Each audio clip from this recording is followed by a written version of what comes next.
Fantastic Mr. Fox, dude. Okay, we're going live now. Well, I'm not a furry. I gotta go because I'm still technically not home yet. I'm out on a walk, and I Oh, want to have Andy, the you home field tricked advantage me. as it. I only went live because you were here. Haha, got you again. I guess that's the one me, you zero, kid. Ta-ta.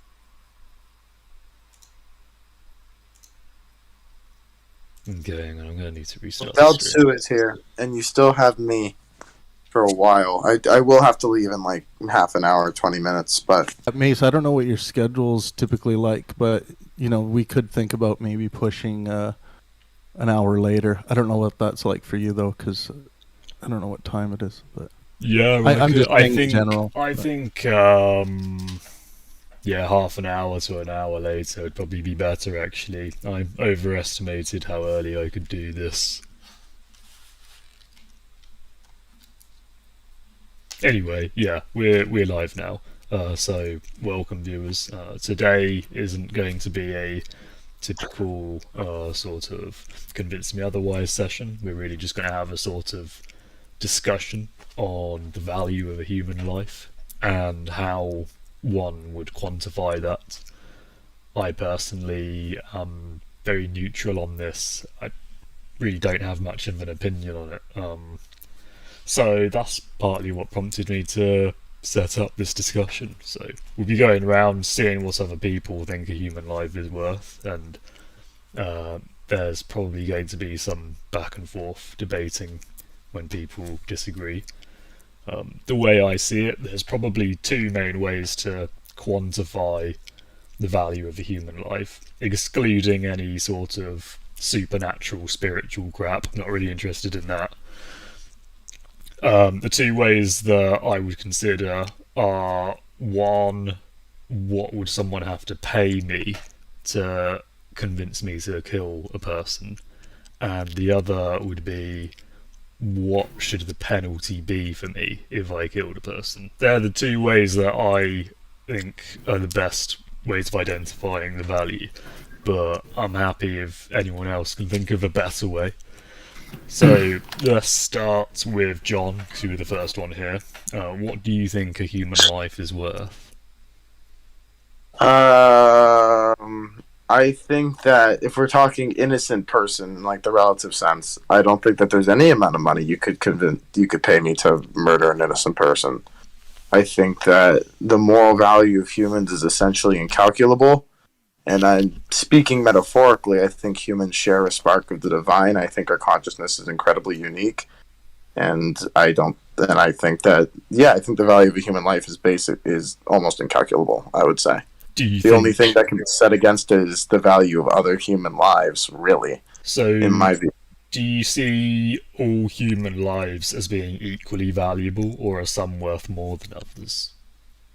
See, that's why I have my last caveat as the only thing that could be set against a human life is another human life. And, like, I don't really know. You get into really dicey and murky philosophical territory. You get into, like, lifeboat dilemmas and the trolley problem and all that fun stuff that basically just depends on whatever moral worldview you subscribe to, just basically determines your answer. I would say that, like, if it's between, like, a convicted rapist and murderer and, like, a mom of 4 kids, I would not do a coin flip. I would say if one of these people has to die, I pick the rapist and the murderer. But, like, that's a very easy example. What if the rapist and the murderer is actually a mum of 10 kids? I don't care. See, like, here's the thing. Basically, it's easy in those, like, some obvious situations.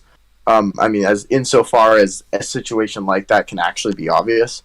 And I think that basically the closer you get to it being, like, complicated, like the lifeboat stuff, is the more and more closer to the idea that you have to flip coins.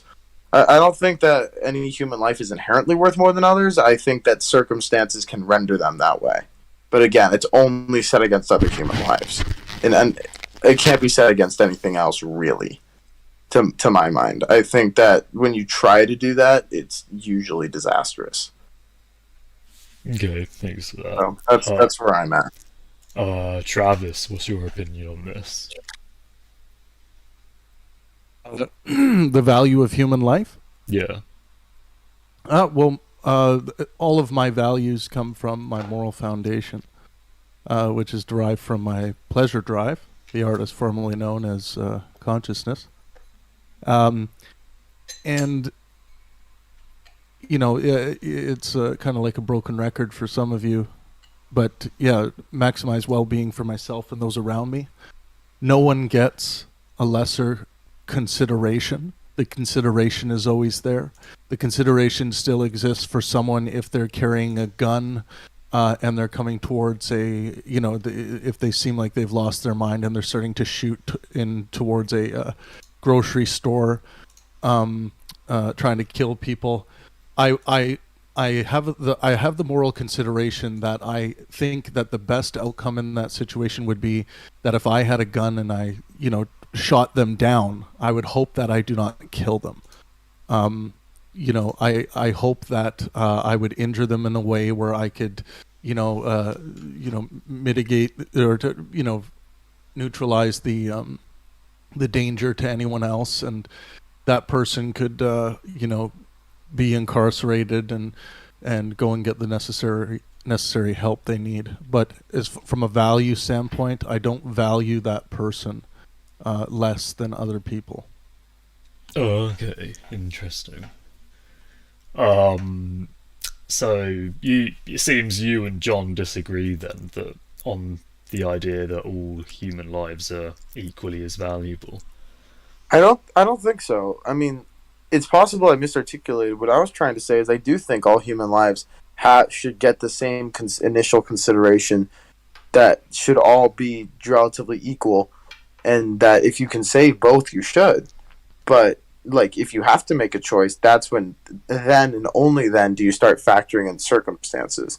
And again, that's less about devaluing the value of human life, or even their life, and more just about like, okay, how much value does this person put into the world, right? Because now you can't just value them on just a them basis, because you have to make a choice. Then you can start bringing in like other evidence, like, all right, well, both of these people have human lives and they're equally valuable, incalculably valuable.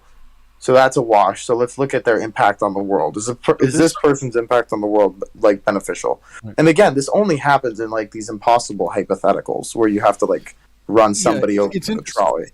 It is interesting to explore these though, because we do get to this situation of when we are forced to engage in an attempted calculus, moral value calculus. There's a mobster that says, this child either gets a bullet in the head or this senior citizen gets a bullet in the head, and you don't know much about those people. I don't think it means that you value the person that you choose to get the bullet in the head. I don't think that means you value the other person less. You are set to a you are in a situation where you cannot make a morally good decision. Both of the decisions are going to be bad, at least based on my worldview. And then you try to figure out, well, which one is worse than the other. So, and this becomes very difficult. And if you don't know any more information, I would suggest that almost all of us in the room here would have the mobster shoot the elderly person in the head and allow the child to live. So then we must ask ourselves, does that mean that we value children higher than senior citizens? I would in my certainly mind, argue that it does. Okay, in my mind, I say I don't value children more, but when it comes to that situation and you're forced to engage in this this kind of like general broad calculus, I think I think it's actually reasonable to say that let's give this child a shot at life, a shot at living more years, more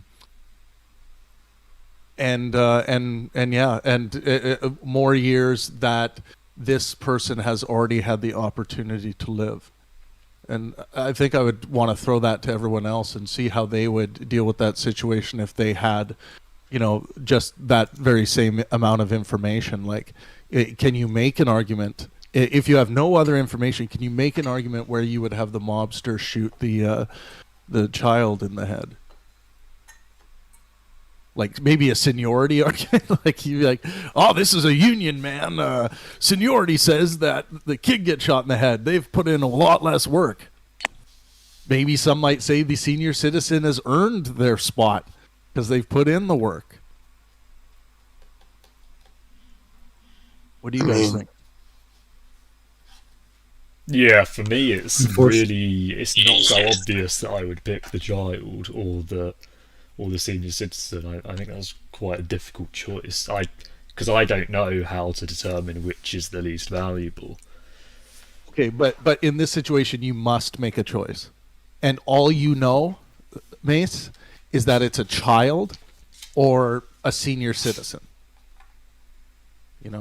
If I'm not allowed to flip a coin on it, then I suppose I'd probably say let's shoot the old person, because the child is more likely to be more valuable based on the potential that it has. It has more potential to be valuable. That's what I mean. Yeah.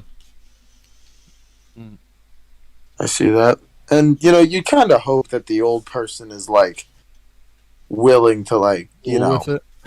Well, I mean, yeah, and also this is kind of like the Chesterton's fence conservative in me. But the tradition on a sinking ship is to save, like, the women and children first. So, like, when in impossible moral situations, when I don't have a much better option, I tend to just kind of revert to tradition. And that might not be the best thing in the world, but that's kind of also probably going into it a little bit. I don't know how logically consistent it is, just being honest with my thought process. Why do we treat women like children in those situations? The evolutionary answer is because men aren't very valuable as far as making kids goes, and children are, and women are, and then children are the Isn't that quite out of date, more interesting. Yeah, Mace, you bring up a much more interesting scenario. A woman and a man, that's all you know about them.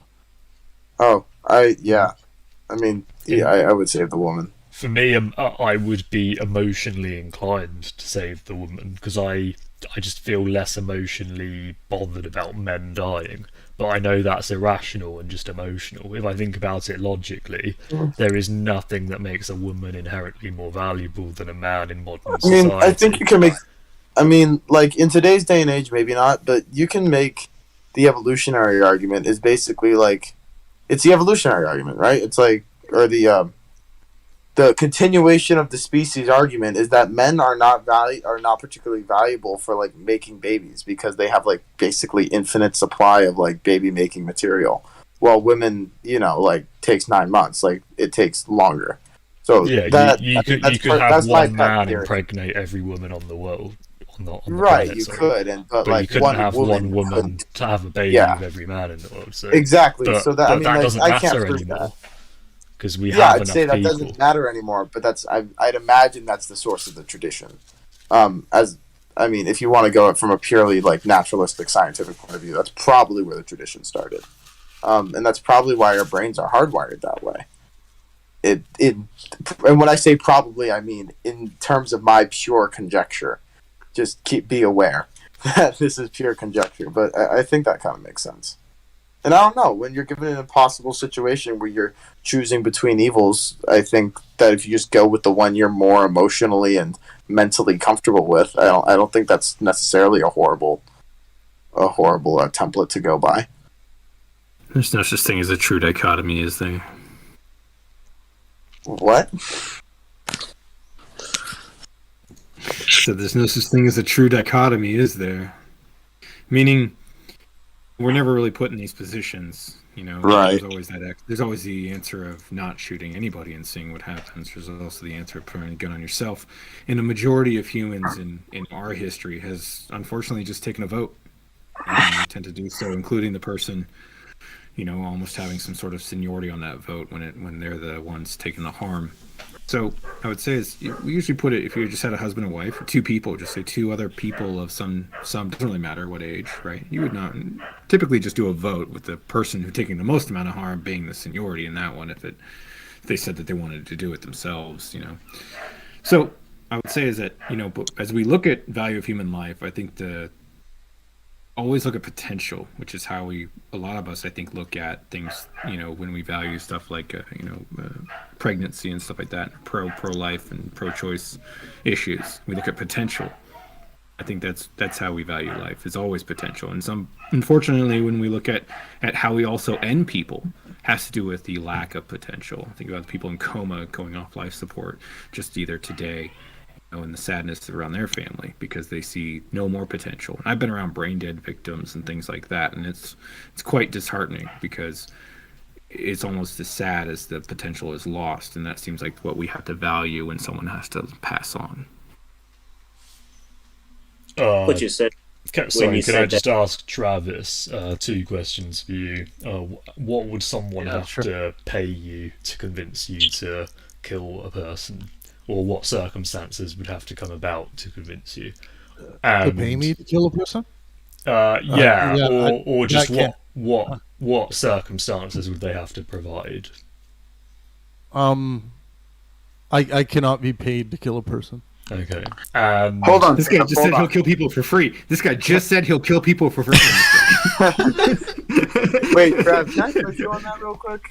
I just want to figure you out. I just want to figure something out. Well, here, let me clarify this. So to kill a person. I'm just joking. Yeah.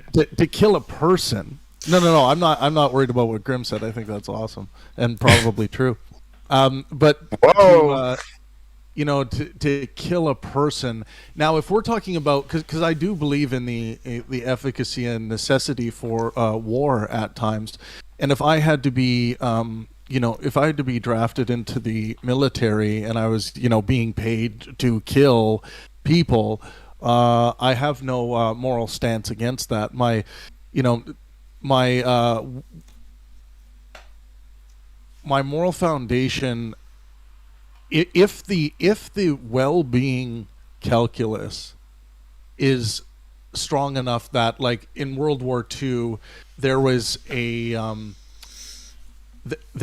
well-being calculus at play where we found it necessary to get involved and because there was a belief that, I think there was a belief that if Germany would have been successful, that the general well-being of the planet would suffer greatly.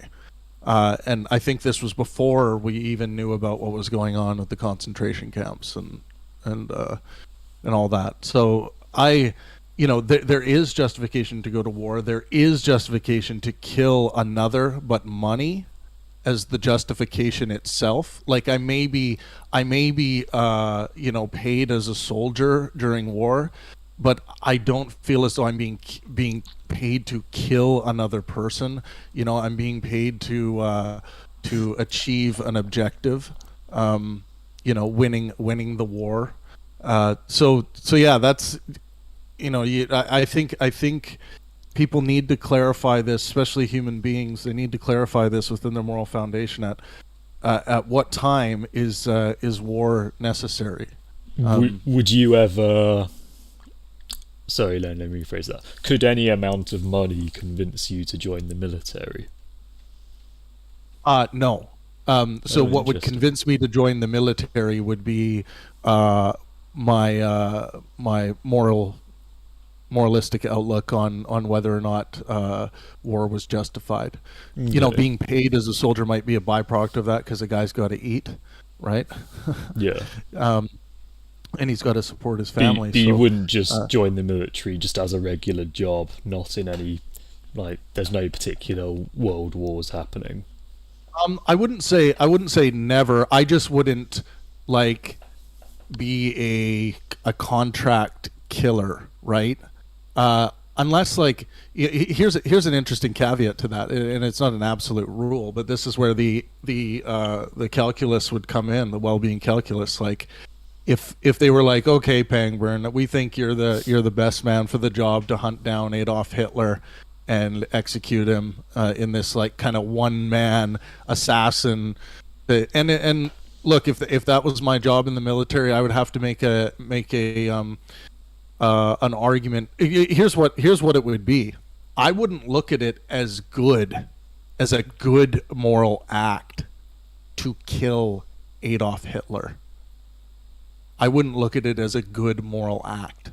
But sometimes, just like, if someone's on their deathbed and they want to, have assisted suicide, I don't look at that assisted suicide, the act of it, as good, because you can't be well if you're dead. But sometimes things that aren't good morally, based on my worldview, seem necessary. Ask you a question. Sure. If you had a supercomputer that had really good predictive power, like had all the psychology, you knew that it was working with certainty, you kill baby Hitler. Yeah, I still wouldn't. I would find it, within my moral foundation, like it's not the baby Hitler gets the same well-being consideration that my brothers get.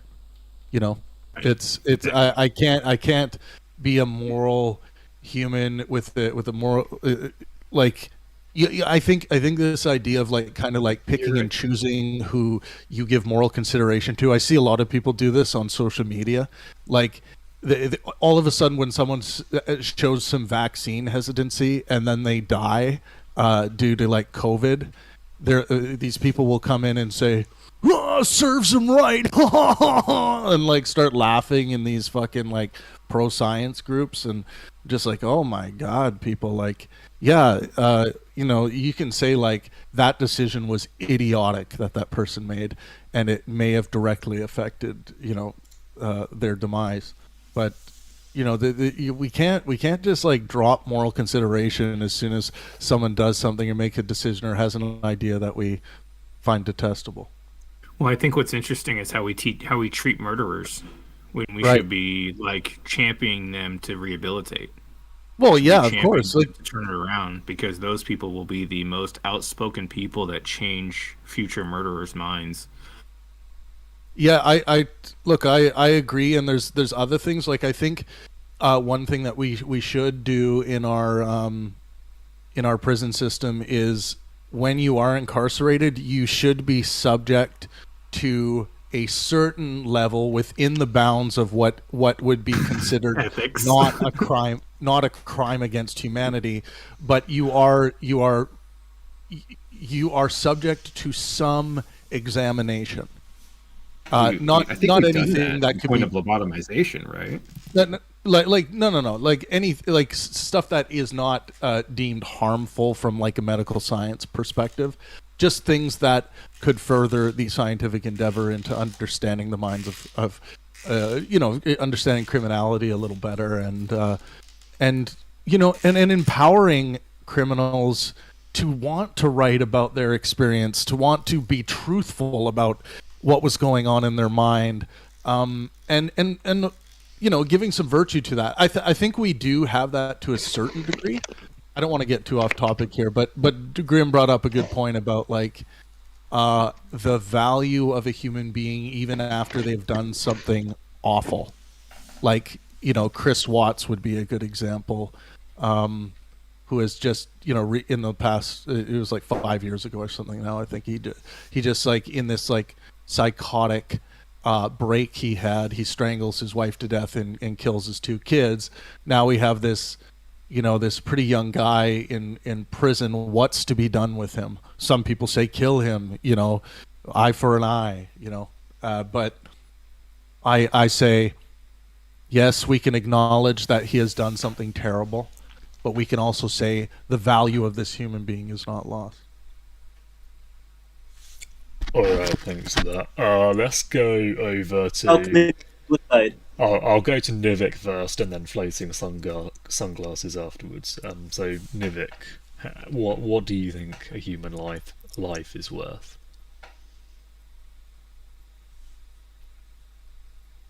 Nivik, are you there? Oh, you are. Okay. Yeah. You shouldn't put a price on it, because the standard could be subjective and change, and like what Grim was talking about, potential. If potential's there, you shouldn't have the right to judge towards another and what they in what value they have, because that could be done. You could be setting a precedent of that being done to you. So, and where somebody that somebody can be in a position of of having that same argument to you. So it's kind of like, well, I see myself better than this person, so I devalue that person based off of that person's logic. They could be validating another person to do something that's harmful to them, because they see that person the same way. So it's kind of like, based off my logic, I see that I should step on you. Oh, okay. Well, a person that's bigger than you can say, well, hey, I see myself who's above you the same way when it comes to you. So thank you very much. You validating your validation of what you think you should do to that person gives me validation to do that to you, because I see you the same way. So it's like it could be, it's a bad path to take. It's kind of like when the saying, when they came from this person, I didn't do anything, and then when it came to my neighbor, I didn't do anything, and then it come to me. There's nobody. Would you join the military for any amount of money? No, because that's not a decision like that isn't about the money. Interesting. It's about it. Well, you have to have some type of principles. You get what I'm saying? You have to have some type of stance, and to make a decision to kill it. It can't be about killing a human being, killing a human being. I don't really think it's about the money. It's about the principles of the person. If they don't really, if it's like, okay, it's just a buck. Okay, thanks for that. Floating sunglasses. What do you think? Kapow.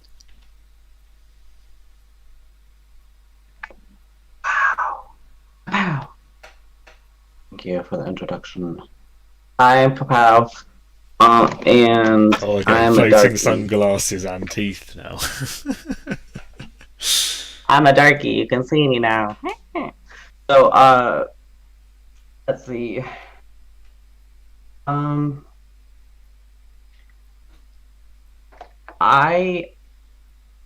you actually ask the question one more time for me to help me process it better? What do you think a human life is worth, and how do you come to that conclusion?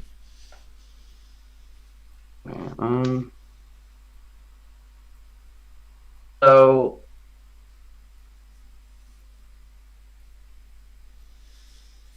I don't know what this is called philosophically, the term or whatever, but I'm leaning more towards the idea of, I don't know if you know this idea, but it's called interdependence. You know about that? No. Okay, so interdependence, like a lot of times we often think about what something is worth on its own, but with interdependence, it has to do with how something can be worth in relation to or collaboration of other as well. the worth Sorry, we lost you there. increases. What was that?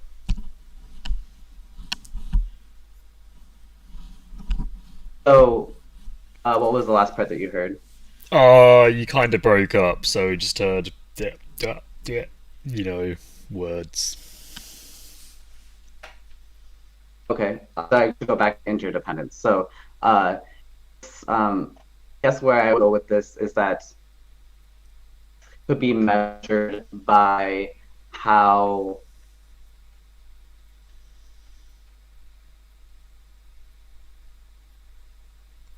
Yeah, we're not really guessing anything. How- Your connection's too Oh, loose, I'm afraid.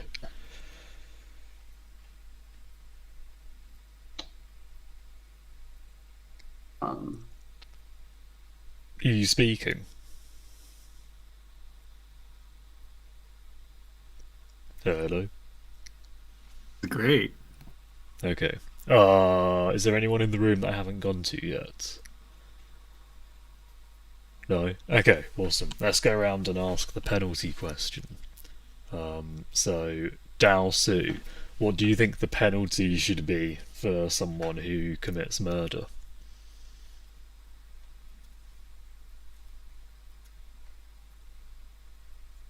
this is a test.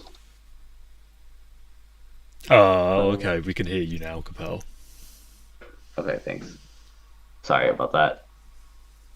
So me, the first way that I would measure worth would have to do with the eye of interdependence. So, the worth of the person increases based on his ability to contribute through collaboration, and how many different types of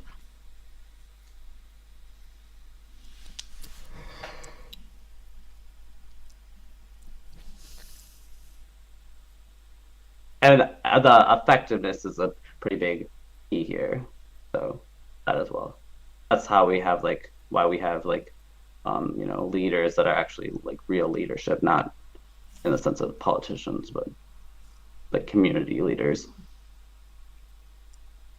Okay, cool. We missed most of that, but I don't think we're going to get it all. Dao Tzu, what do you think the penalty should be if someone commits murder?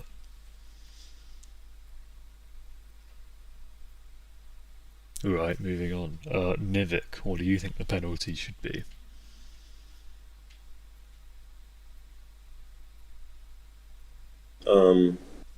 It depends on the benefit that you can get from it. So the person that commits murder, it's good to try to understand why they did it, and I guess it being a lesson to society as well, to not do it to punish, in making an example of. So if you have the capability to figure out what's going on with the person in learning enough knowledge to understand what it is in order to address the problem, in order for future murders not to happen, yes, you take that route, but that's within capability. You could only. It depends how capable you are in doing that. You have to weigh. Okay, well, if you're not really capable of really learning anything to help prevent harm to society, by preventing things from happening, by getting ahead of them, then the other route of helping society would be to potentially make a lesson out of that person. And Okay, I'll give you a specific example. Let's say you have a baby and someone kills your baby. What would you like the murderer to pay?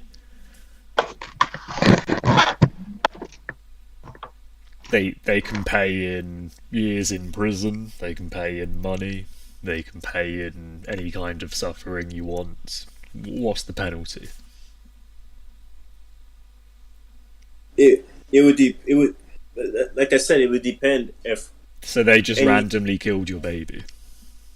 Yeah, I know. It wouldn't matter how much emotions you put into it. I get it. That situation sucks. Does my mic work now? It's temperamental. Yeah, so I was just answering that it would depend what you can get from that person. Either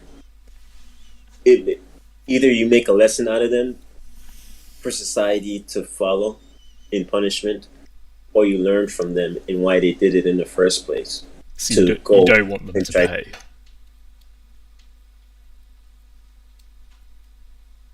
Well, that is a pay. What are they paying? Well, if something bad was done and you figure out what was going on with that person to such a deep level of understanding where you could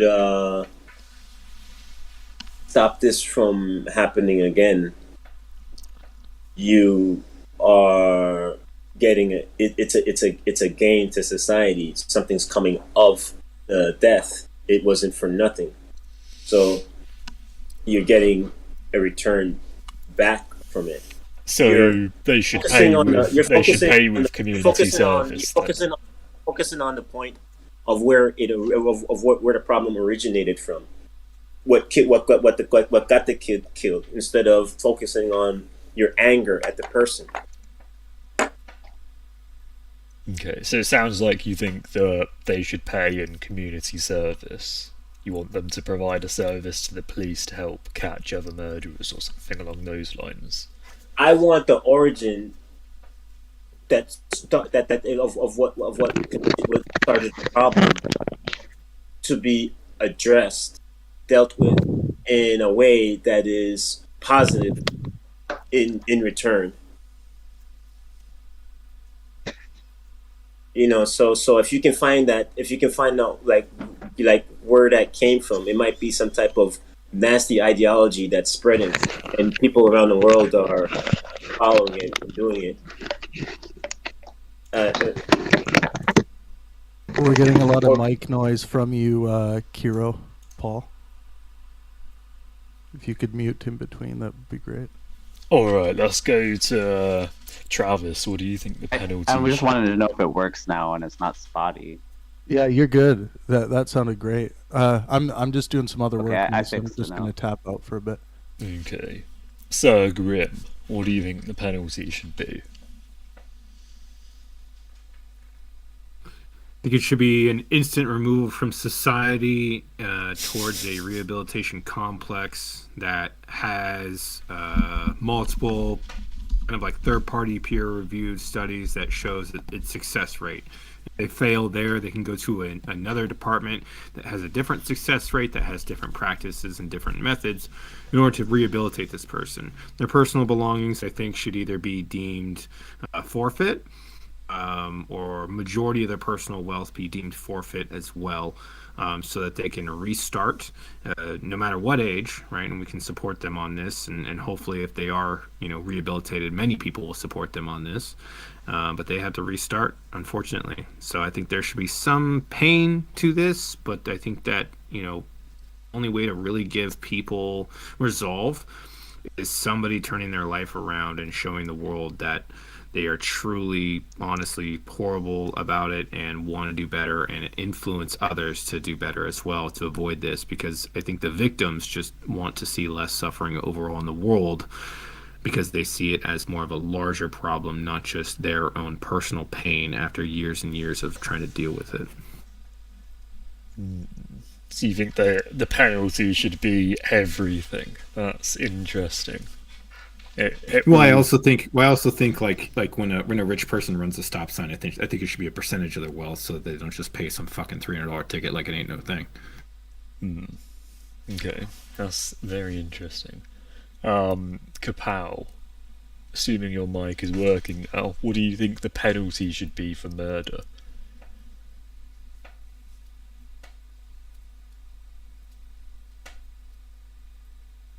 I think we've lost Kapow again. Kapow, are you there? Yes, What should the I am penalty... here. Did you get the question? Yes. Murder. Which of the three or whatever, like attempted murder or all murder, or to get specific? Successful murder. Oh, So let's say someone okay. just randomly hmm kills your child in the streets. hmm What should they pay? I think I would probably end up wanting to pay them. That would be a successful murder for sure.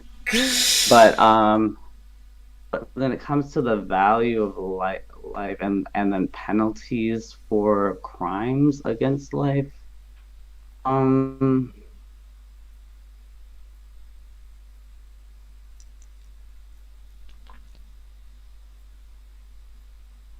I don't know how this would be done, but I feel like the juried or juror process, of of the person within their community would be helpful to figure that out. Like what kind of my use of this word, but like reparations they would have, a loss of that person in the community. So it's kind of like, I would say, socially related in a way. What value socially to the other people around them, and they can kind of come to a consensus and decide what that would be for a punishment. But the range of punishments, do you want to know a framework there? Well, if you think that not every life is equally as valuable and there should be a range, then go ahead. That's I don't know. I'm just a dude abiding here, but let me see here. I think that's the idea I would want to explore more. That's for sure, and what I'm leaning towards at the moment. So, sure. Does anyone else think about that? It's I guess relative. It seems like a very dangerous way to approach this, but what way would you approach it? This is my best right now, so this is what I got without doing any research before. Okay. Before you posed this question last night. Does anyone want to suggest a better way to value human life other than I'm open. The ways that I've suggested, which are how much do I need to pay you to join the military, or how much should a murderer have to pay as penalty? Are there any other ways? What's you must quantify the speed of love and how much dignity costs when you ask questions like that. Is what I hear, because when you say the value, because value there is so subjective that it kind of just goes into non-monetarial, right? And there's nothing you're going to compare something unique, right? And say, well, can I compare something unique to something else and provide value in between? We struggle with this on a consistent basis up until the point where you're like a slave owner and you just have to practice indifference when it comes to humans, almost as property.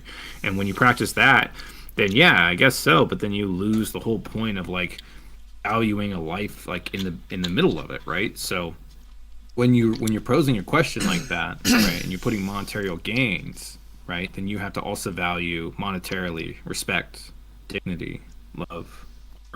We have a hard time doing this on a consistent basis. I wanted to say that, but nice, I like that. But so you don't have anything to add. Yeah, what he said. The problem with what you've said there, though, is that there has to be some kind of penalty for committing murder. Otherwise, what's to stop people from just doing it? You trade potential. Yeah, you know the penalty. You know the penalty. The fact that you lose everything you have and your potential currently. Yeah, well, society just took you away from that, and now it's going to show you different potential. And I think that is a daunting thing for anybody stuck in a position where they're actually making that large of a mistake. They don't know what to do with themselves, you know. And the Can I- last thing, you know, most people actually think of in a time of that is this person needs help. That's why we end up Something with the that- results. Can I add to what he's saying real quick? Sure, So like but devaluing. then I do have a very specific have a idea standard too. by saying that Okay. you have a standard of value, and you're devaluing, and you're in devaluing people. That could that standard. You're actually doing the opposite of what you say you're doing, because there's there's potential there. So, okay, so it's kind of like if you are dehumanizing a human as if they are lesser than, you could be that in itself is being dehuman. You're The so act, close, dude. You're so close. You're so close. Yes, when you the act itself is dehumanizing. So yes, by the you act by you itself is dehumanizing, dehumanizing. yes. So you being subhuman, you accusing a person of being subhuman. That act itself is being subhuman.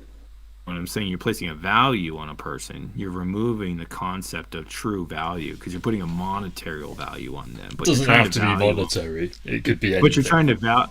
I know, and if you That's want what to I have said. the Like when my value- concept wasn't right. monetary.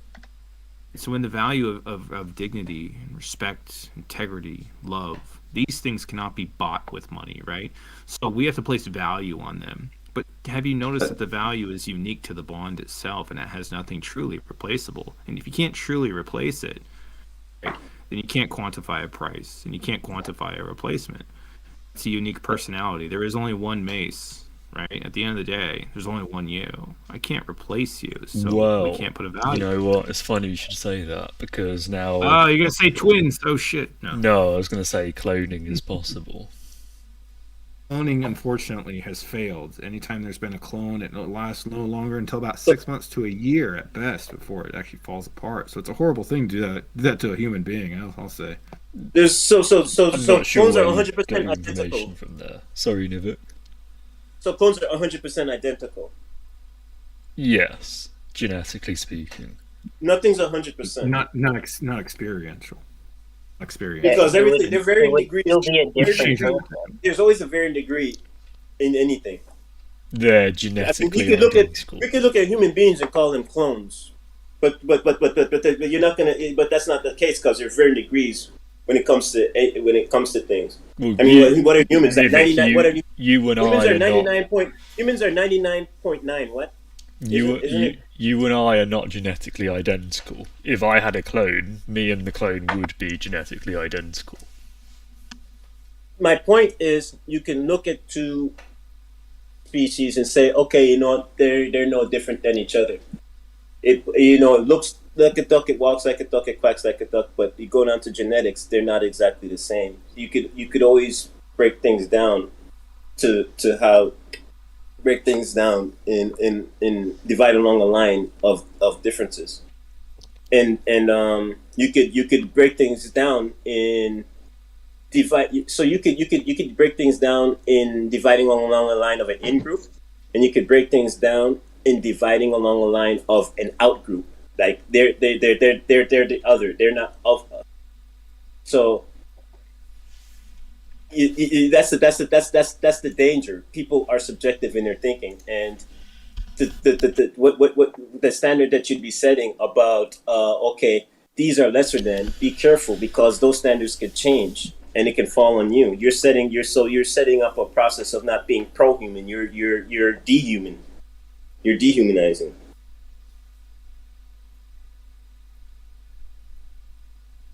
Okay. Remember. Let's take it. I remember when. Let's take it to Andy. Andy, what do you think a human life is worth? How do you reach that valuation? I'll listen on YouTube. Are we talking worth as in like an equivalency? Yeah. I don't think anything's really equal. Like if you kill somebody, you can't really make up for that monetarily. Okay, well, what's the closest you can get to making up for it? And it doesn't have to be monetary. You could make the murderer pay in anything you want. They could pay in years in jail, they could pay in slavery, they could pay in torture, any kind of suffering you want. Unless they bring the person back, it doesn't really right any wrong. I think the best that person could do is probably face some kind of separation from society if they did it out of malice, and hopefully have some kind of rehabilitation so this kind of thing won't happen again. And that's, I think, the best we can do. Okay. So, exclusion from society and rehabilitation, and nothing else. Yeah, you can't just have... He also mentioned that they have to be a necromancer or some sort of chemical engineer that can kind of reform life animation of the brain.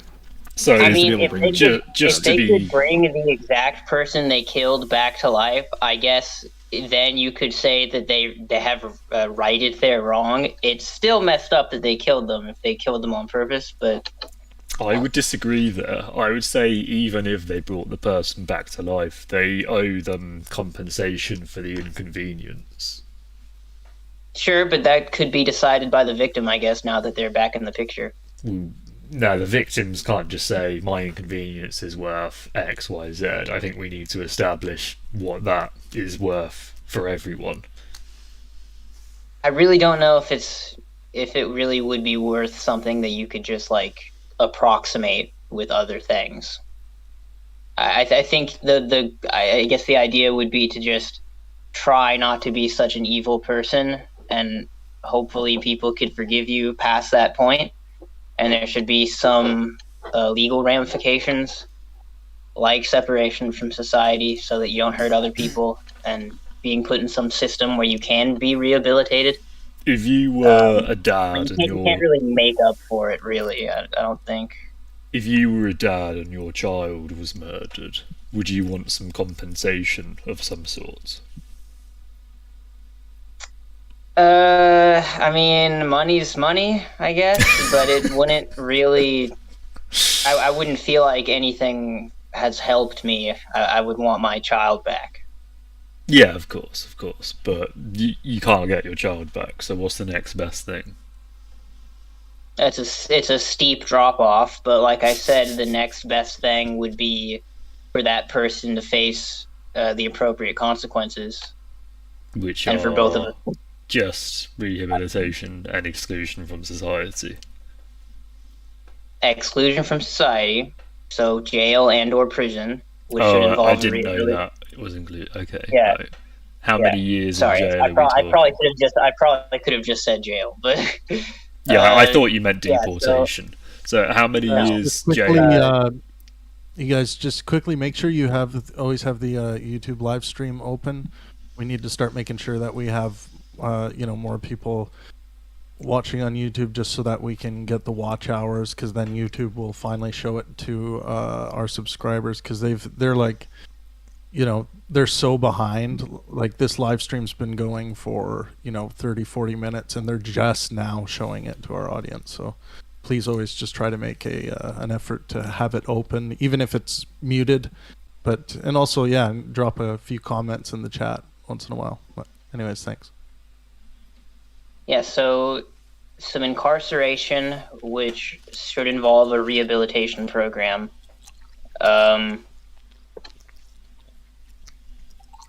Yeah. Hopefully the person who's affected by the killing, the people who are still alive, are going to be able to have a little bit of forgiveness, which I know must be hard to ask in the moment, but it's better than dwelling on things and seeking revenge. How many years in jail should they be sentenced to? I mean, I guess if they're guilty of murder, I guess life. Oh, really? What if they murder 2 people?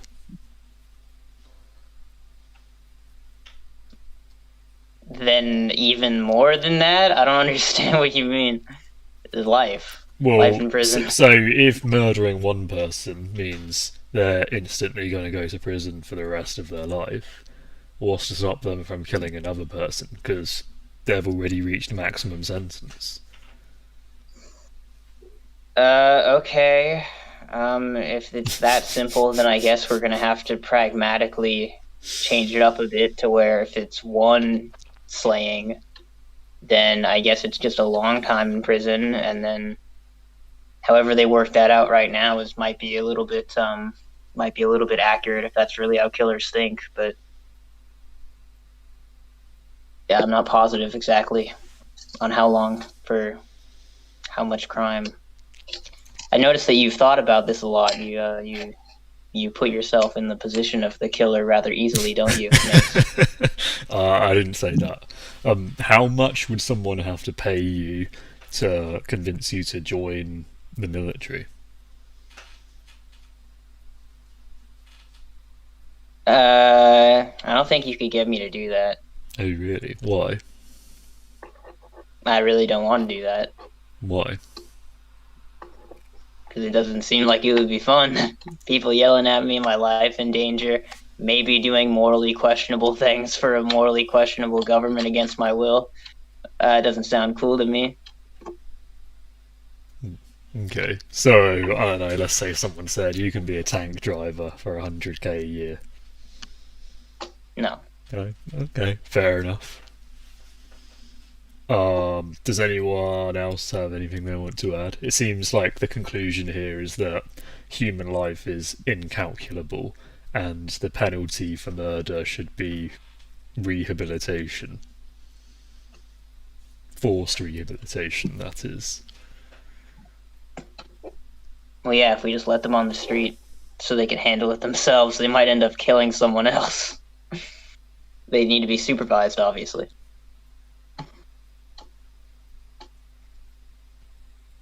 Any takers? Anyone have anything to say?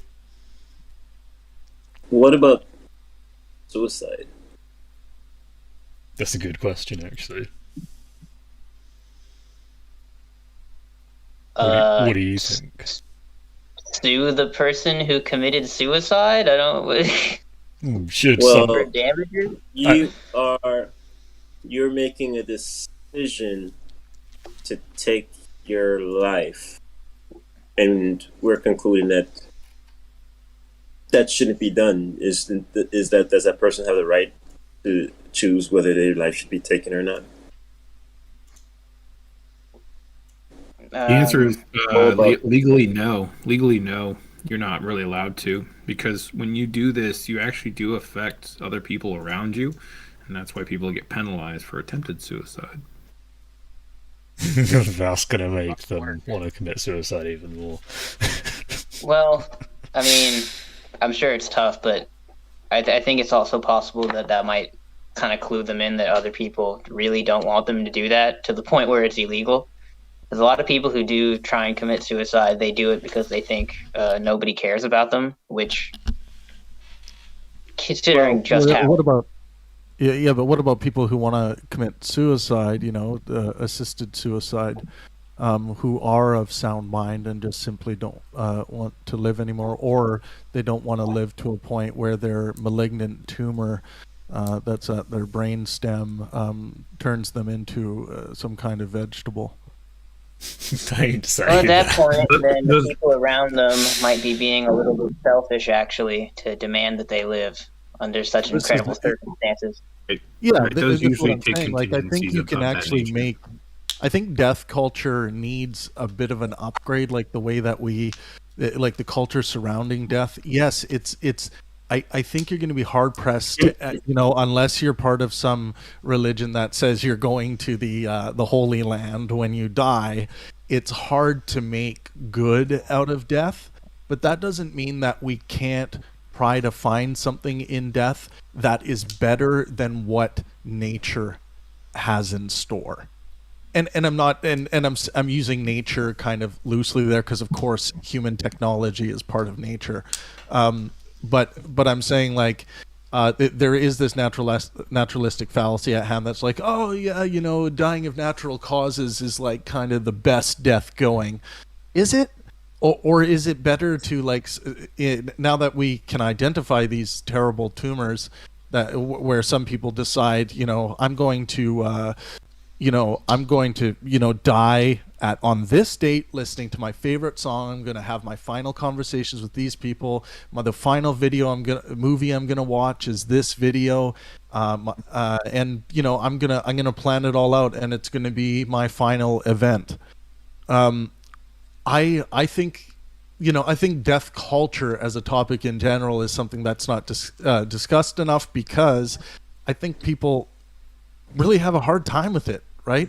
And it makes sense, because there is no good outcome, I think, from a well-being perspective, at least in my view.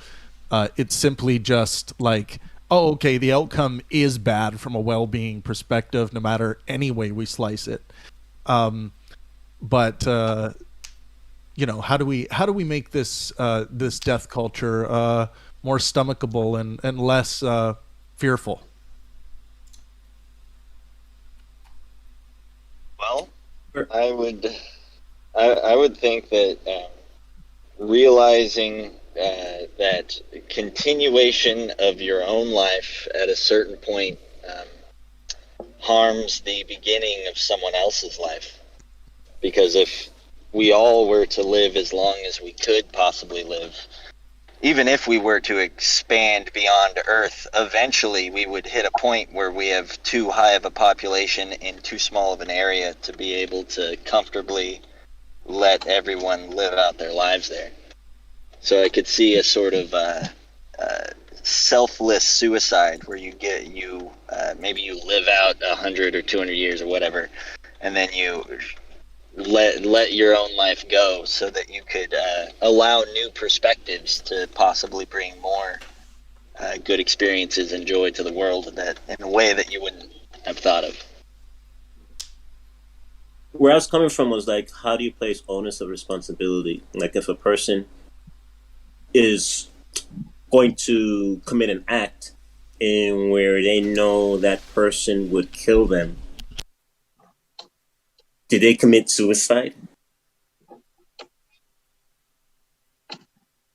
So it's kind of like, who do you more like approach between those two people? Do you say to the guy that killed him, hey, why did you that is wrong, you shouldn't have done that? Or the person that knew that person was a psycho, and that's exactly what they would have done, but they've done it anyway. So do you mean if I was to approach a police officer in America holding a toy gun and then I got shot and killed, would I have just committed suicide? Is that basically your question? Kinda, yeah. And should we be scolding him for getting killed? I mean, I suppose you could argue that my actions were Let's put it this suicidal. way: he knew he was going to get a reaction, kind of. I mean, like unless Yeah, I'd class that as he knew the suicidal. reaction was going to be. He knew that reaction was going to be negative. Yeah. I'm kind of quoting John Travolta in Pulp Fiction, because that reaction was above that what he expected. He did know that he would have gotten a negative reaction. Are you quoting John Travolta from Pulp Fiction because that's the way you look?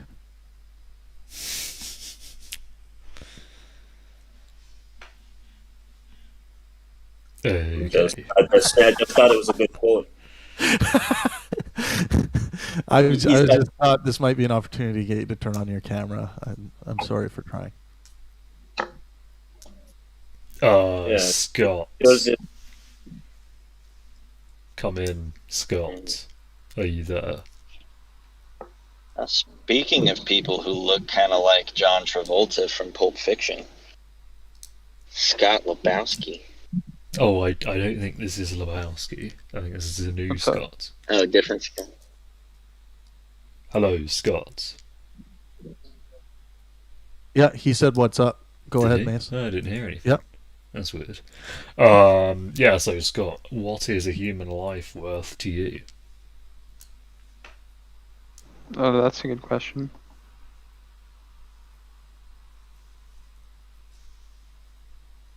It depends on how much I can spend on that life? I mean, what's the context of it? Can you expand on the question? I could. First, I just wanted to see what context came to your mind immediately. Yeah, well, sure. So, like, the life of someone who's in front of me, who I could do something to save. Like, I'm just thinking, the first thing that comes to mind is, like, medical situations and the bystander effect, and, like, is it worth it to intervene or something? That's a Just comparing, like, someone's right in front of you to Yeah, if someone on the other side of the world. if somebody is Proximity if someone is increases. dying, what do you think is the most amount of money you would pay to save that person? Yeah, that's a good question. I guess however much I could afford. That's very kind. Yeah, I'd give them everything I got. Maybe Why a few don't months you worth of donate income. all your money to charity? That's then? like a more realistic answer. Well, this sounded like a movie hypothetical, but Yeah, there are people dying right now. Send your money to them, Andy. I don't have money. Fair point. Like, Okay. people with more money than me have got that covered as much as they can. I'd disagree there.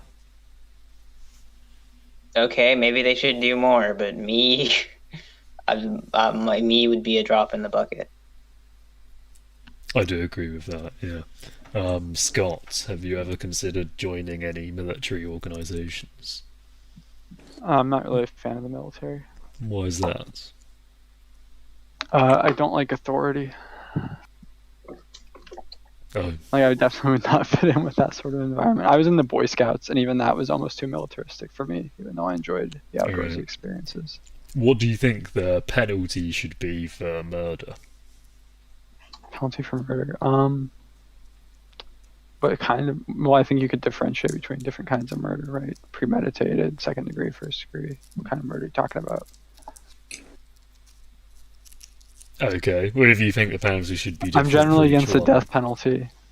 Okay.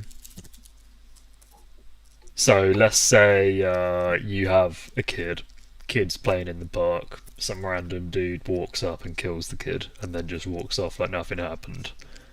What should happen to that person? Maybe life imprisonment. 20 to life seems reasonable. Is that all? I don't know. Do you want any compensation from them?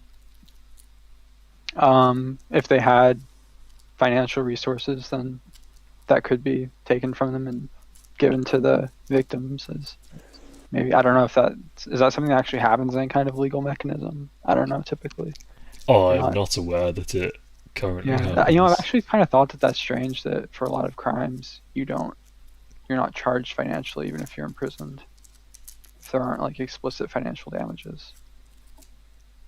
How do you conclude if it's justified, the murder? Another good question from Nivik there. I think murder by definition is unjustified killing. Okay, he means how do you know bit if a killing circular. is justified, I think is what he meant there. Yeah, sorry, I probably could have figured that out. So it's kind of like the responsibility. Who do you put the blame on the act more? Do you say, well, that guy, he had to shoot him because he was going to do this, or maybe he believes in that? Or the other guy in where, oh no, he killed the person. That's wrong. He should be punished. This is like a very vague skeleton of what is almost a hypothetical, but I don't. It's not enough for me to work with. But the person shooting the guy might have a good reason to shoot him. Yeah, I don't know what he's talking about either. Andy, is there any situation where it's okay to kill a person? Yes, okay, but definitely not ideal. In a That's situation a much broader where question. Just being okay to kill someone, that's much broader. in a situation where the only way to save your own life from an aggressor if the only way is use of deadly force against that aggressor who is endangering your life, then I would say you would be justified in killing them. Do you But think that you it should should have? it should be your last resort, and ideally, that situation obviously wouldn't have arisen. Should you have to pay a penalty if you resort to murder as a final resort? No.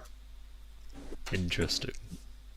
If someone is chasing you down with like a knife or something, and they just keep stabbing at you, and you can't run away from them, they're right next to you, like they nicked you a couple times, they are going to kill you, and you can't get away from them.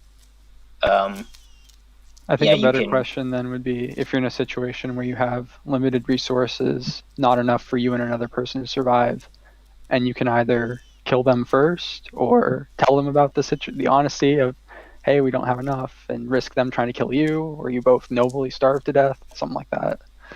Wouldn't the better thing to do to be to try and share? Well, you can nobly starve to death, Instead of and then you being both like, die. well, it's either we starve or I kill you. But I'm You saying just- some people have different moral standards, logic standards, and value. You know, what's interesting is how the Japanese practice indifference and how they don't really value another's life equally as compared to their own family. Meaning that if you were sick on the street and you fell over with your tummy aching and your hands wrapped around you, they'd walk over you and wait for social services to come pick you up. That's a because weird they statement practice- to make about Japanese people specifically, but that was one of the very first things I mentioned when I came in the room was the bystander effect, and that's something that It also applies to all has- people. also has positive effects when it comes to things like safety. Because if you have people that truly don't care about your position, they also don't care to steal or rob or mug you, and you do notice the desperate around you rather quickly, it's easier for their society to move forward like that because they have great social services that take care of them in a lot of ways. So I would say, and they have a whole totally different system to help support that. I don't think it's a Western culture idea. Regardless, the indifference is kind of interesting how they value some life differently and they value other lives differently. Yeah. Yeah, I think the only thing more valuable than a human life is a human life. As odd as that sounds. Almost like a human life is equivalent to X plus 1, where X equals a human life. Oh, actually, speaking Well, I of mean, I guess that's X's, the bitter pill of seeing each other equally and valuing each other's lives. That's the bitter side of it, that some people don't value your life and might try to kill you. Andy, do you think one's gender affects how valuable they are? No. No. So if you have a man and a woman and you have to kill one of them, would you just flip a coin? If you had to have a bunker to reboot humanity from, would you have an equal number of men and women in your first generation? I actually might try to. Oh wait, okay. No, that's a different Is it- hypothetical. can they- Stick with my hypothetical first. Can they? Yeah, I didn't even hear what he said. Can they fight me back? No, they're tied up, and you just have to kill one of them.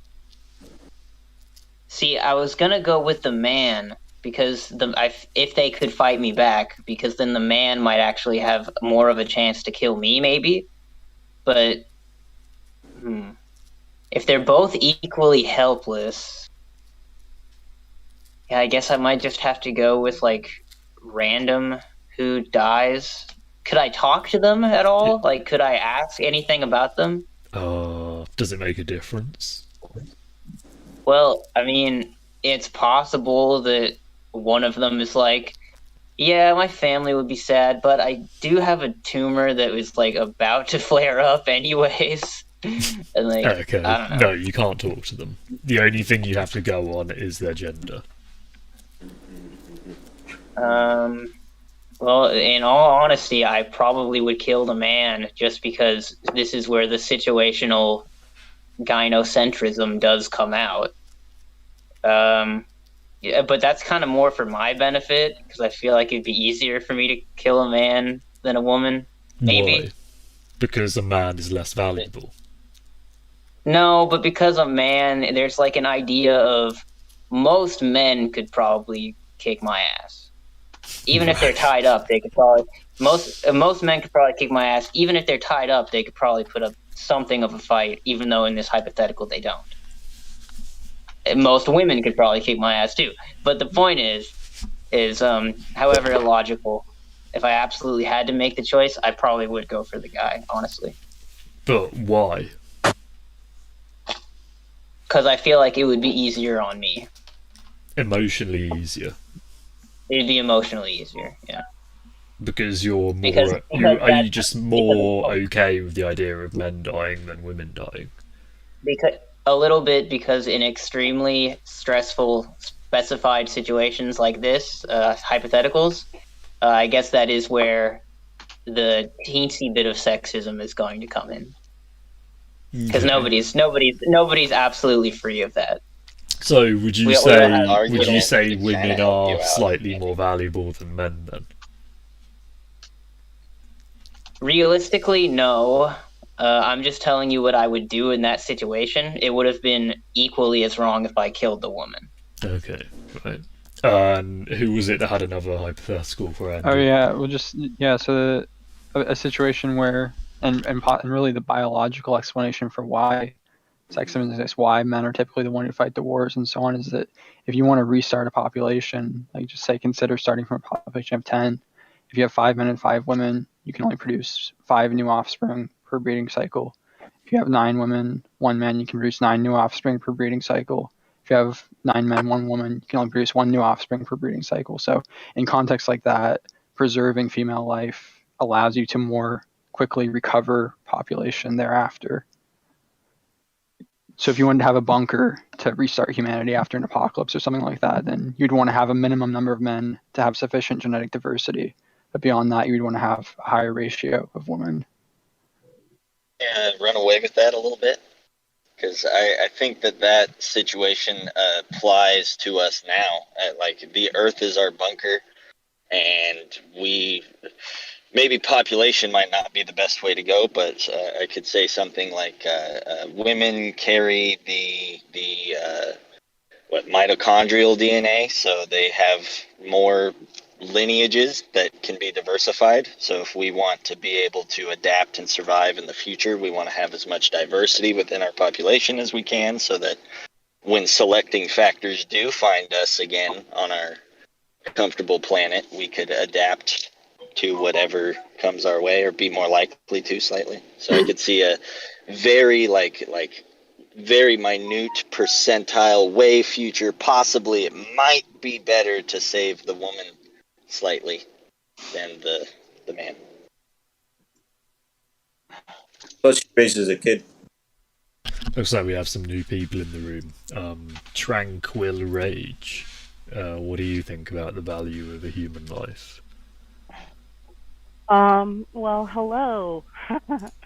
So coming in on the end of this, what I'm hearing sounds like a little bit of benevolent sexism. Just, we want to take care of women, and speaking as a woman, I guess I feel kind of okay with that, being that I'm from the South and I've been raised to let men protect me. I'm pretty independent, but like my father was always very protective with me, and I had 2 brothers, and even though they were younger, like he always, if he saw me like trying to do something, he would always tell my brothers to like do it. And so as a woman, I don't think my life is more valuable, but I recognize this benevolent sexism that seems to appear where men want to protect women. And I'm not sure that that's exactly what you were saying, Andy. I think it was a little more of this thing about keeping the species or something, but I didn't catch the beginning question, so I might have lost some context there. I mean, from my perspective, it kind of more feels like I would just be more comfortable killing a man for my subjective reasons or intuition on that. But either one, it would be wrong. Like killing the man wouldn't be the lesser of 2 evils. It would be equally wrong. Whoever I chose in that situation. Right. Right. Well, it's when you say it like that, it kind of sounds like maybe you were saying something to the effect of that you feel better about killing the man because he can fight for himself or something, and maybe you didn't think the woman would fight for herself. No, it's more like if, because that's what I asked at first, if either of them could fight me back. But Mace was like, no, they would die. You can't. They're helpless. You just kill them. Yeah. Yeah. Yeah. Yeah. That's a really tough question though, and I can see how a man would choose to kill a man. Like, it makes sense to me. Which but would you then kill? within the who would I kill? Yeah. You know, this is gonna sound really dumb, but I probably would just be like, I don't know. Can I like be the person that dies? No. It has to be one of the prisoners. You have to kill someone. Ooh. You're allowed to flip a coin if you think they're equally valuable. Oh, you can flip a coin. Yeah, but the thing about flipping an that's kind actual of a coward coin, way out, right? the thing about flipping a coin is that heads is actually heavier. So let's say it's a fair coin. It's not actually a perfect 50-50 chance. Yes, I know, but let's say we've designed a double-headed coin, okay? It feels like a coward's way out, but I think all things considered, that's probably the best way to choose without allowing some kind of a personal bias to cause you to kill the wrong person, if that makes any sense. I don't know. A double-headed coin. If both sides are heads, how are you going to know which one? So you're not going to let me be a coward? Is this what we're hearing? Like, no cowardice? Different faces, Andy. Jesus. Okay, so if I'm not going to be a coward, all right, okay, I got it. If I'm not going to be a coward, I'm killing the man. Why is that? Are we talking about Andy's sex life, by the way? I'm killing the man because... He flips the coin and it just comes up, man face on either side? I don't know what you mean by that. Can I add another dimension to this? Hold on, I just want to get Rage's answer. As another dimension... Hold on, Eternal. Rage, what was your answer? I will kill the man. That's my quick answer. I know that doesn't line up with what you guys were saying about keeping the species. I think I would kill the man because of what I was accusing Andy of, benevolent sexism. Because I guess the man is more powerful. He can defend himself, even though he can't. But I would feel more justified. I would probably worry that the woman I don't know, like, it just seems more, it makes more sense to me for some not very well thought out reason. Like, it feels better to me than killing a woman, even though I'm not a man. Which I think explains some of why we, as a society, seem not to be good about wanting to kill women, even in prison and things like that. It seems like that's a societal norm that we... I got a logical response. I actually think it's genetic. I think we might be genetically predisposed to value... What was that? I think we're genetically predisposed to value women over men. I got a logical hear. response. With women, shit, man. Hold on, Novak. I actually need to let Sim Eternal come in now. Yeah, there's I didn't catch any of that. The sound was messed up. What was said? He told me to not to he switched over to. I was going to make a quick logical explanation with the women. All right, give us a quick explanation of it. Well, there's more. What with women, a guy can impregnate more women. So someone said that earlier. Yeah, and then women raise kids on top of that. Yeah. in childbearing. So I guess the guy's kind of more expendable. I would agree. I think we've been evolutionary adapted.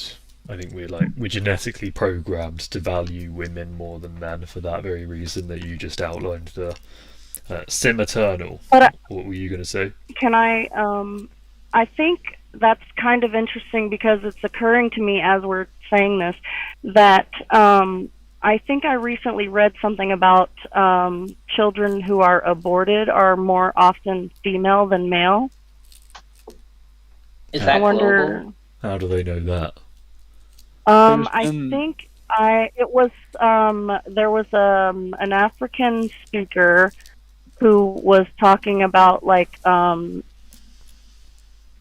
domestic violence and things like that. So I did not check out the source, but I remember seeing it today. So that may not be accurate, but it just kind of occurred to me as we were It's saying true. the thing about women's lives being more valuable, but as embryos, we're Okay, more likely to. let me rephrase Yeah. that. I think we're genetically programmed to see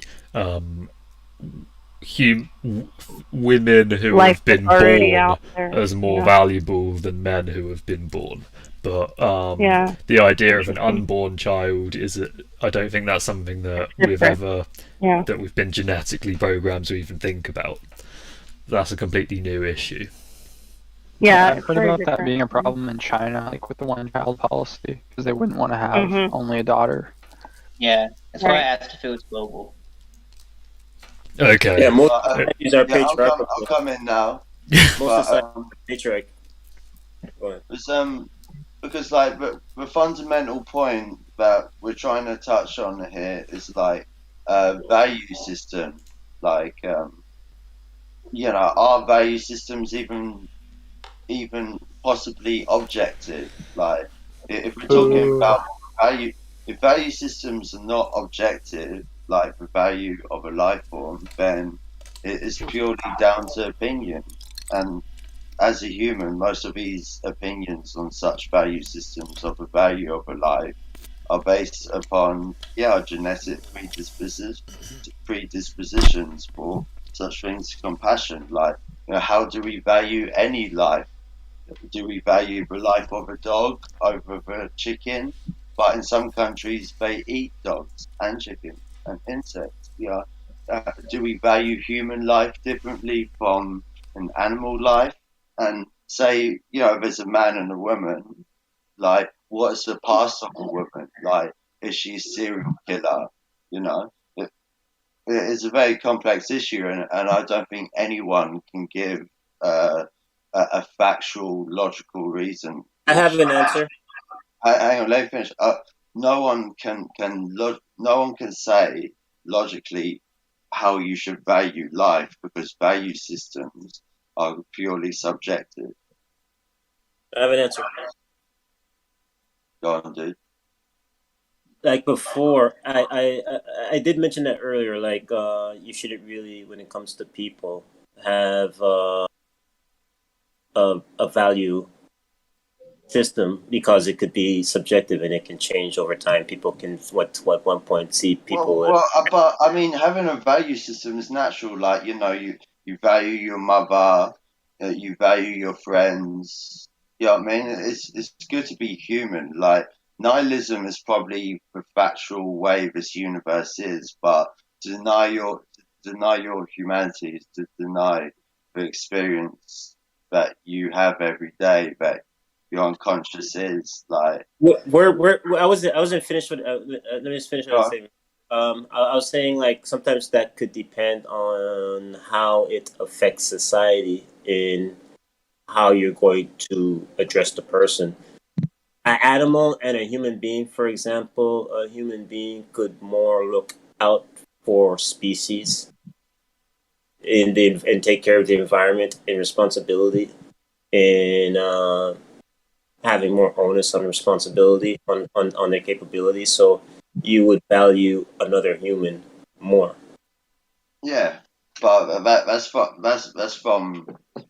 like pragmatic logic. But humans are not pragmatic logical creatures. We are a little bit, but You know, if you're told to kill an animal,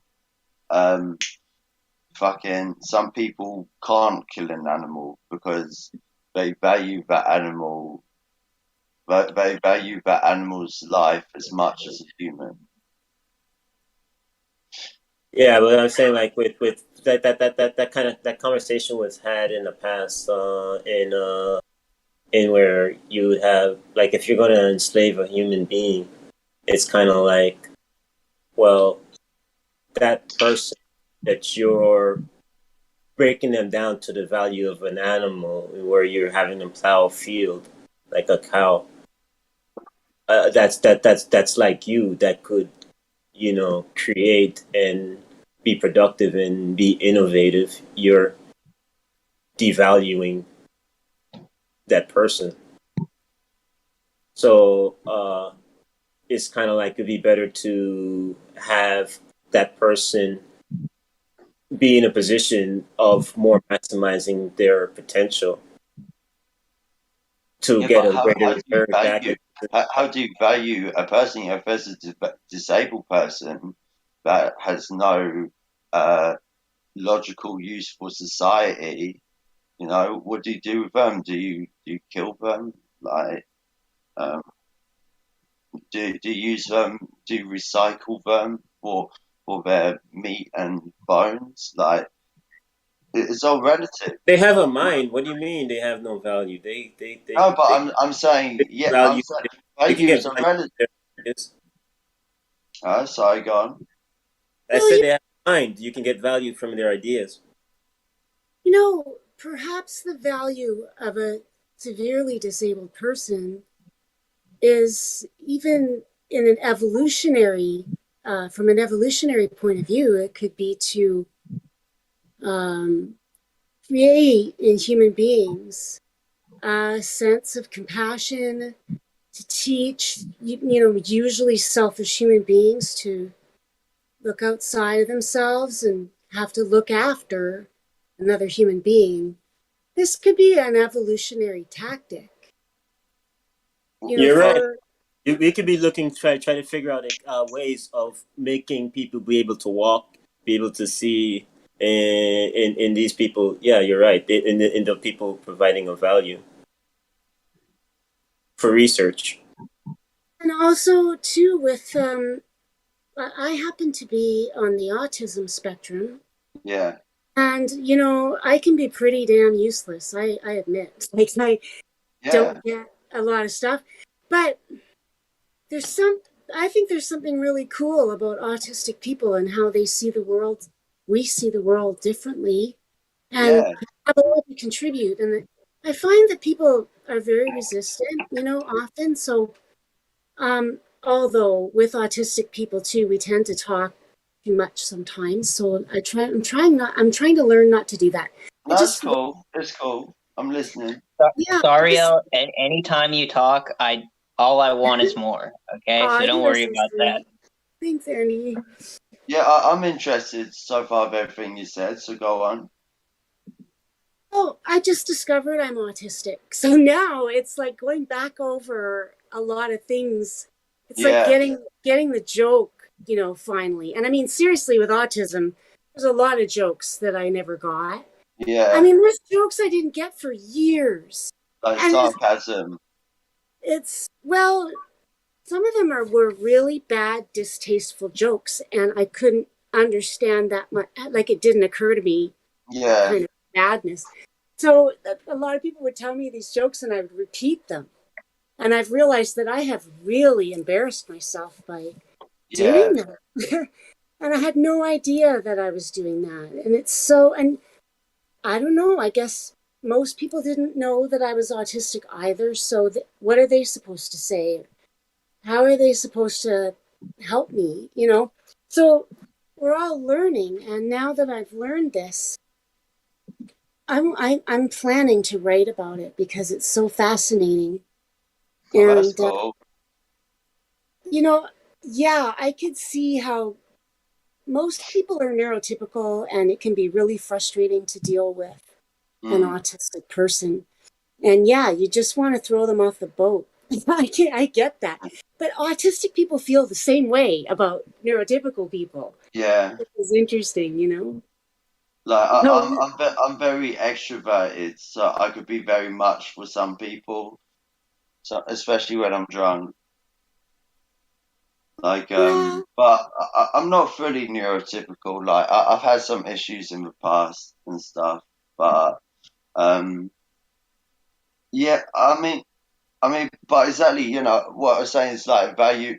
I don't think we should have no value to people who like do nothing. I think like, as we're all life forms. I think all expression of life is beautiful. Like you look at our solar system, as far as we know, we're the only planet with life, and there's so much different expressions, and you don't need to be great or successful or even doing anything. You're just an expression of this fucking of this I don't know how to describe it, of this movement from chemicals to reproduce and try and survive in this dead universe of itself. And I think all of that should have a value, but you know at the end of the day, value systems really are just like subjective, and you know what I mean?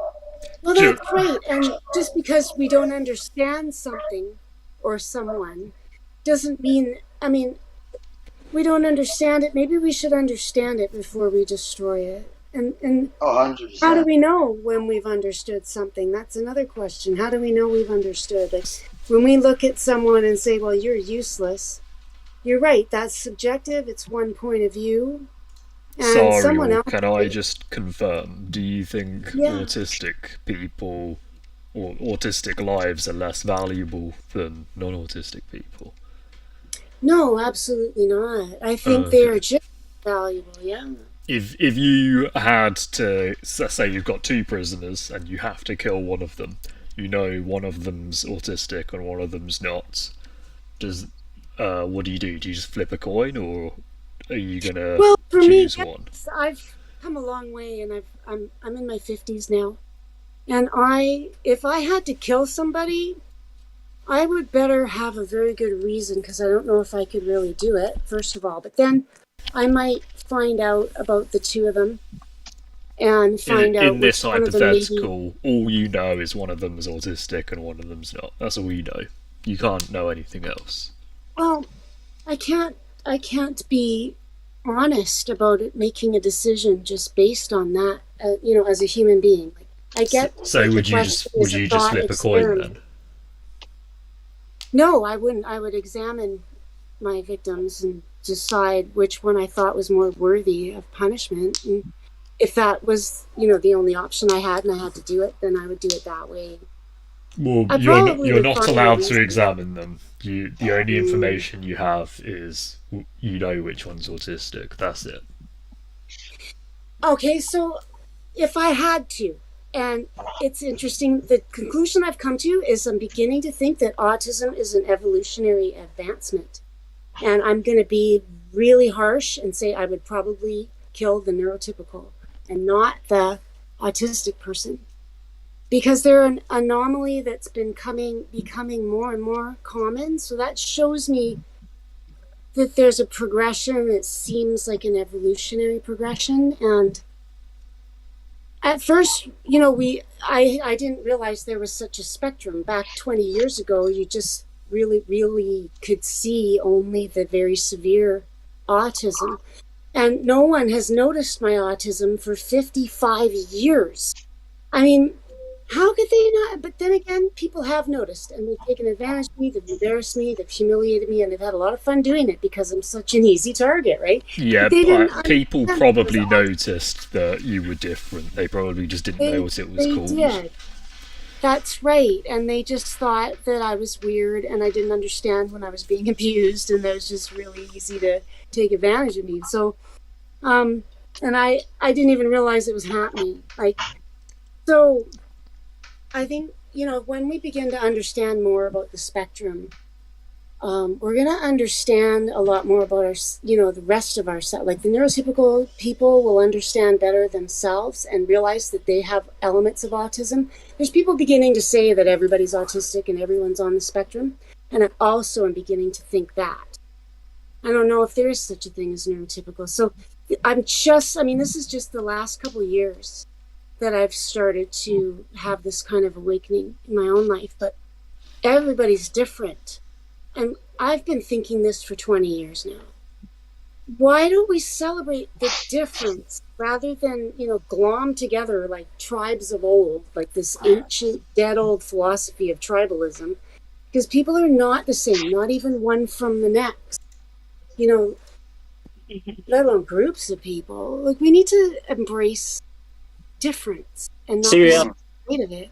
Cyril, I want to add to what you just said about when we were talking about people having different value systems. It could be subjective, and you said that, well, you should understand, which makes sense. You understand something in order to, you try to get a deep understanding in order to communicate with that person and address what might be the issue, and approach it in a logical way, because in order to change the person's mind. And or even if you don't, we each need to have a point of view and be comfortable with that, and not even really worry about changing the other person's mind, really, because I believe in freedom, and let them change their own mind. Well, not necessarily changing their mind, but just you just know how to work with them based on how they see the world. Yeah, you can get a better rapport with them and develop a better sort of network with human beings in general. If that person devalues dogs, you're not going to give that person a dog, because they say, well, every time I see a dog, I want to kill a dog. So you kind of work around them. Every time I see a dog, I want to kill a dog. Yeah, I think he raises a good point, because there's a lot of different value systems, and some are awful to us, and that's why we have laws and shit to stop people with fucked up value systems from implement it on our planet, and that's why we've had wars and shit to stop the spread of some value systems which we believe are wrong. You know what I mean? Like ISIL and shit. How they treat the infidel, and we're lucky to live in countries such as America and Britain and Canada, whatever, where they celebrate difference so much. Like in the capitalist system, a new product can come out which is very niche, which as long as people are buying it, then that's how we in the capitalist system express individual things by buying different things. But what this woman's saying as well, like how difference is important. Yeah, difference is very important. Like we all learn, we all see life in different ways and have different skills which can help.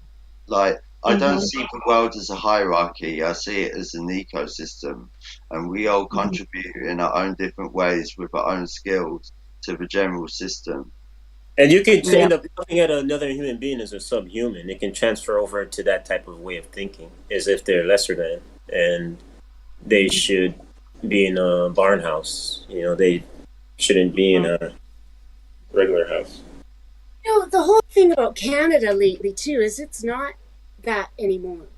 Canada has become very divided and intolerant of difference. I live here, and it's I'm surprised how it's changed in the last 20 years. Yeah, it's become very tribal in the city, especially, but also in the country. And network tribal, and it's a little bit frightening, and you can see what's happening right now in Ottawa. Yeah, one big tribe against the others. Yeah, can I interrupt a sec? Because there's a lot of things which are happening recently, which is dividing people, and it seems the media are complicit in this division. You know what I mean? Like, all this COVID bullshit, all the Black Lives Matter. You know, a, a, a lot of these issues are just polarizing people and turning brother Yes, against brother. You know, social like, disruption. There's social disruption tactics. And I yeah, mean, George Soros is based in Toronto, and so is the Dominion Voting Machine Company in yeah, Toronto. They're based here, and there's agendas running in this city, and it's becoming very obvious. But it was still obvious 20 years ago. The media has always been partisan left here, like way left, right? Right-leaning media. I mean, Ezra Levant. I don't know if you've heard of Rebel News in Canada. no, But there's this guy, Ezra Levant, and he has a right wing news company, and he got a channel on like Rogers. He was on channel 20 in the regular news and approved by the CRTC. Next thing you know, within 6 months, wham, he's banished to channel 235. yeah. And then he got kicked right off the air. He's gone to YouTube. Then he got banned from YouTube, and YouTube cut him off from PayPal. It's probably because it's like anti-vax shit. Like a lot of governments are taking the hard, and Facebook are taking a hard stance against anti-vax information. No, this is Ezra got taken to court in Alberta because he had a little rag in Alberta, right? He had this little newspaper, and he was pretty proud of it, and I admire him because he's a tough little guy. So he had this newspaper, and he published that cartoon of Mohammed. Oh, And then the Human Rights Tribunal came after him, and they basically siphoned him dry and put him out of business. Yeah, And maybe. Wait. Sorry, did you just say the Human Rights Tribunal went after a person for using their human right of free speech? That's very odd. exactly.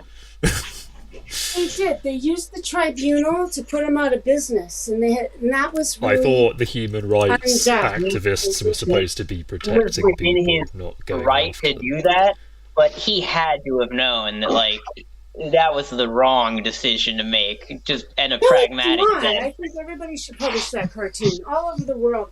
You know, you should be able to question religion.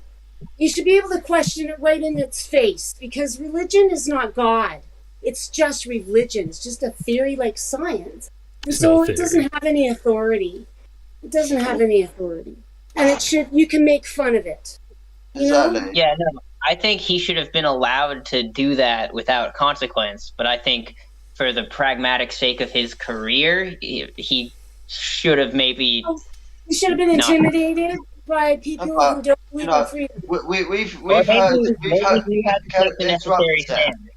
like in the Western history, or ever since the fucking World War II, that's what the soldiers say they died for in World War II. That's to protect the freedoms we have in our fucking country, and like every government just tries and erodes those freedoms bit by bit. Well, yeah, now we've got Nazis in government in Canada, just completely Nazifying the whole country. It's like World War II never happened. Like the left, yeah. Like I'm on the left. Yeah. I'm on the left, but the extreme left are pretty much Nazis. Sorry, El, I don't know if I've seen this like revolutionary side of you. I love it. No. By the way. You're right. He should have done that in spite of the consequences, because the consequences for that are ridiculous, and we should shine a spotlight on that. How about the issues with South Park? Each time they have changed corporate distributing hosts, they've censored a few more episodes and taken them out of the archives. But their claim is that that they're being sponsored by big enough companies as distributors for an enterprise that big, that there's a credible risk of terrorist attacks they can't contain all over the world at corporate offices if they don't kowtow, to the Islamic criminals. I mean, Yeah, just if there's a credible risk, I guess maybe we have to do a bit of risk assessment. But yeah, I think maybe you should just like deal with the risk instead of staying in a state of intimidation. Guys, we're moving off of the human life topic now, so I think it's time we probably move over to the tavern. I'm just going to finish up the stream. For the last 6 people that are still watching, I'll give you the results of the poll that I posted earlier. We got 5 votes. The poll was, you have to kill one, which do you choose? The options are the woman, the man, or I don't know, just flip a coin. 4 people said the man, 1 person said I don't know, just flip a coin. Nobody picked the woman. So that's interesting. Seems we are all in unanimous agreement that we would rather kill a man than a woman, or failing that, flip a coin. No one would prefer to kill the woman. The poll results I'm looking at says it's 17% for the woman. No. 1 person clicked woman. That was me by mistake. I misclicked, so I'm not including that. So nobody wanted to kill the woman. Yeah, correct. No one would rather kill the woman. Most people, and interestingly, well, I mean, to be fair, only 6 people voted, and it's only been up for 18 minutes. But yeah, but it's interesting that more people would rather just straight up choose the man than even flip a coin, isn't it? I wonder if it matters that there are only 2 women in this room. Is that right? Are there 2 women in this room? Yes. I think there's 3. 3? Oh. I haven't voted though. Well, anyway, thank you everyone for viewing. Please feel free to come over, join the Discord, and we'll be continuing this conversation in the tavern. Good job, Mace.